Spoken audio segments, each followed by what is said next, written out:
Well, show me the way to the next whiskey bar. Pom pom pom pom. Pom pom pom pom. Jim Morrison, The Doors, évidemment vous connaissez ce génie absolu, ce grand poète. Bonjour à tous, Cédric Lamy, avocat-poète, ou poète-avocat, comme vous voudrez. Aujourd'hui, on va traiter la question, une grande question que tout le monde se pose. Il va être question de beaux commerciaux, de Covid et de liberté. Voilà. Le bon, la brute et le truand. Le bon, la brute et le truand. Ne nous égarons pas, Cédric, reviens, focus, concentre-toi. Alors oui, pourquoi ? Parce que tout le monde se pose la question aujourd'hui, en tout cas dans le domaine des beaux commerciaux, des effets du Covid sur mes obligations, soit en qualité de bailleur, soit en qualité de locataire, de preneur.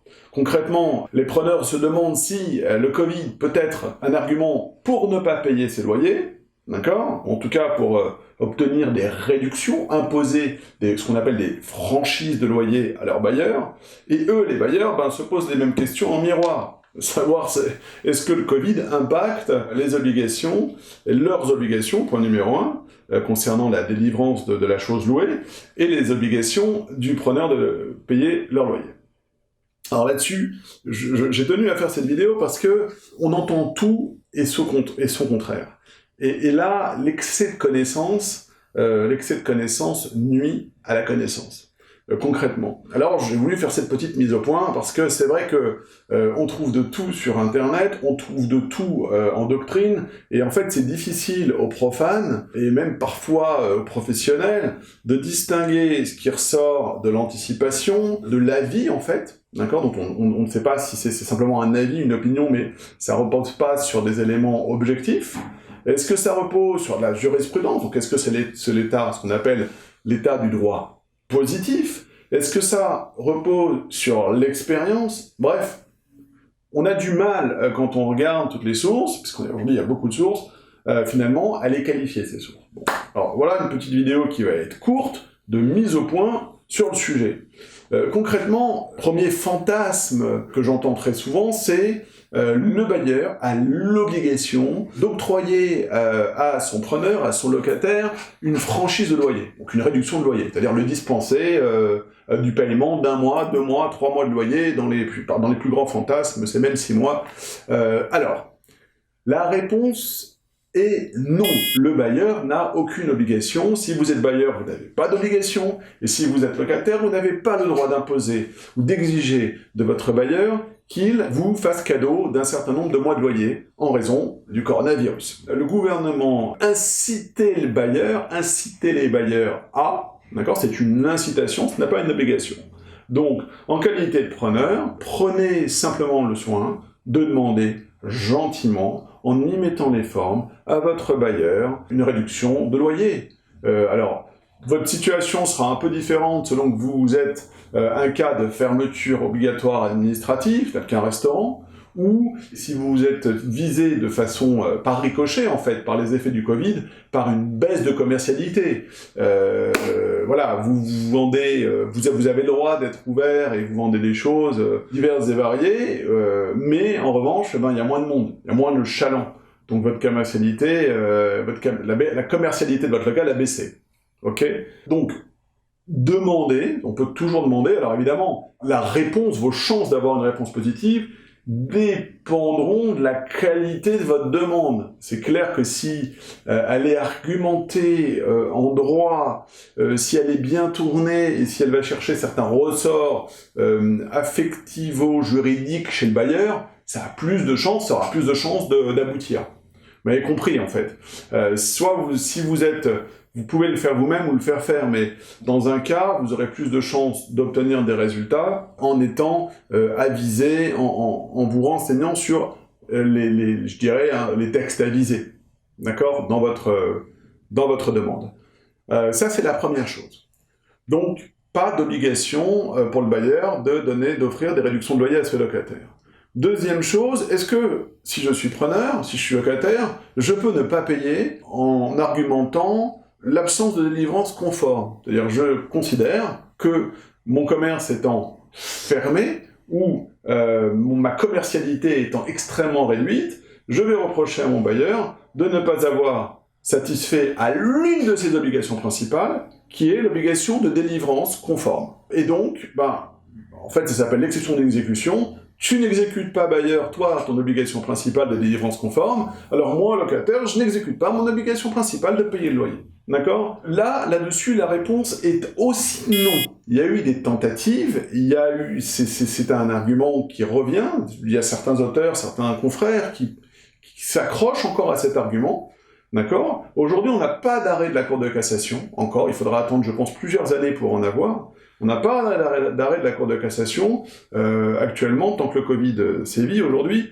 Et donc, les décisions rendues, les rares décisions rendues, disent non. Dans le cadre de ces obligations, le bailleur n'a pas l'obligation de garantir une commercialité et ni un cadre administratif. Donc, il ne répond pas finalement d'une mesure de fermeture administrative. D'accord ? Donc, une fois que ces deux arguments répondent non à ces deux possibilités, on revient sur, finalement, quelque chose d'assez classique en baux commerciaux, à savoir le bon sens. Vous savez, le fameux bon sens paysan. Le bon sens, d'accord ? C'est pas la peine de s'embêter de façon technique à chercher le pourquoi du comment, si je peux pas opposer. Tout ça, c'est très faible par rapport au bon sens. Vous avez des difficultés pour payer votre loyer, d'accord ? Commencez par en informer votre bailleur en demandant des délais, d'accord ? Et vous, si vous êtes bailleur, vous allez peser le pour et le contre, et vous allez essayer, autant que faire se peut, puisque c'est en général ce que les bailleurs font, en tout cas nos clients, c'est ce qu'ils font, essayer de soutenir votre locataire autant que possible, sans vous-même, bailleur, vous mettre votre économie en danger, d'accord ? Point numéro 1. Point numéro 2, lorsqu'on a des situations avec des dimensions un peu plus stratégiques, d'accord ? Je ne rentre pas ici dans le détail de cette stratégie, parce qu'elle concerne vraiment chaque situation au détail. Mais vous êtes preneur et vous ne pouvez pas payer, et vous savez que vous allez avoir une année difficile. D'accord ? Mais que ça va repartir, vous pouvez encore sauver l'affaire. Vous avez des effets de levier pour faire durer, pour passer cette période sans trop d'embâches. D'accord ? Sans trop d'inconvénients. Mais ça, vous ne pourrez pas le faire seul, parce que là, on rentre dans de la stratégie juridique et judiciaire, et vous aurez besoin d'être accompagné. Donc, demandez conseil à votre avocat, qui s'y entend en baux commerciaux, et il vous répondra clairement. Il vous dressera une stratégie avec des étapes précises, et on sait très bien, en baux commerciaux, que la pomme ne tombe jamais très loin de l'arbre des prévisions qu'on a faites. Exactement le même raisonnement côté bailleur, d'accord ? Vous avez un locataire qui commence à laisser une certaine dette locative que vous voyez s'agrandir, c'est pas de bon augure, d'accord ? Là aussi, on rentre là dans des décisions qui sont stratégiques. Et c'est clair que, à ce stade, au-delà même du bon sens, ou alors en prenant le bon sens vous invite à vous faire insister pour un conseil stratégique et technique. D'accord ? Parce que là aussi, vous aussi bailleur, si vous ne restez pas les bras croisés, vous disposez de nombreux effets de levier assez puissants pour vous permettre de vous projeter, je dirais, au moins sur 2 ans. D'accord ? Et 2 ans, c'est beaucoup.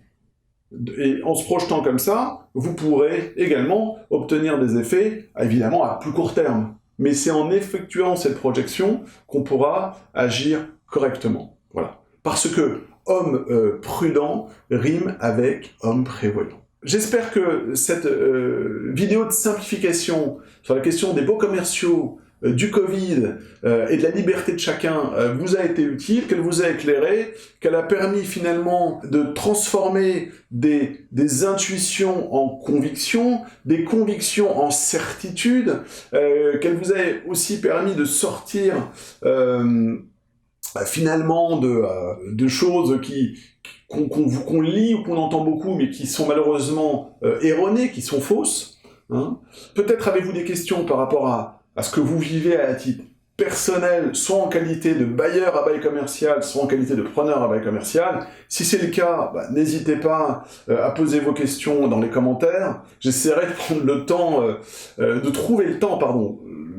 Essayer de le prendre toujours, mais de le trouver, c'est pas toujours évident pour vous répondre. Et puis voilà, si ça vous a plu, si ça vous a été utile, et si le cœur vous en dit, mettez un petit pouce. Et puis si vous n'avez pas aimé, Damien sort de ce corps, Damien c'est mon frère. Si vous n'avez pas aimé, mettez 2 pouces, hein, je reprends ta blague à ce propos que j'aime bien. Bon, vous avez compris, le tout est de rester léger, tout en demeurant pertinent. Voilà. Très belle journée à tous, à très bientôt, et en attendant, portez-vous bien.